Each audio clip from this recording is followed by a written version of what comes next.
in terms of considerations that companies need to face, and we've heard the two companies, and Christian, you gave a great overview.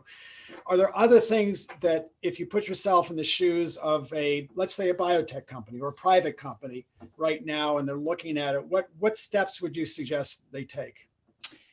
Probably what we find is a challenging one is to make sure you have the financial statements you need. Because a lot of people hear, oh, I'll do a de-SPACing. This is faster or better than IPO. But the financial statement requirements are the same as, if not, in some instances, more onerous than an IPO.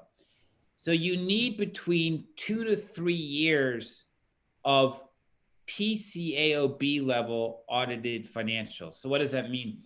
You need AICPA usually targets have AICPA audits, effectively GAAP audits. Sometimes they don't even have those. In order to do the de-SPACing, you need to have your audits done via PCAOB standards. Now, sometimes the application of PCAOB standards gives you slightly different outcomes on how you book items. For instance, I think under PCAOB, you book rent differently than you would if you are under regular GAAP.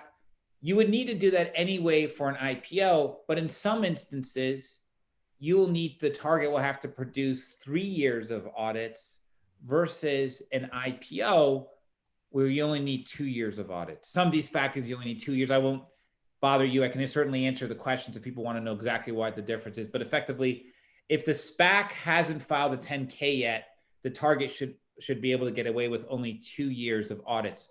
What we're finding, we actually have at least two that I know of now in process where we have some issues with the financials because maybe the assets are only bought at a certain time or the business only started at a certain time. So we're getting ahead of the game and submitting waiver requests to the SEC.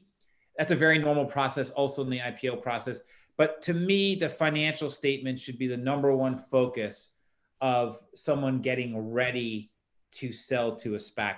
Otherwise, it's normal IPO stuff like make sure you have your accounting team, you have all the people you need and your accounting staff to be ready to be public.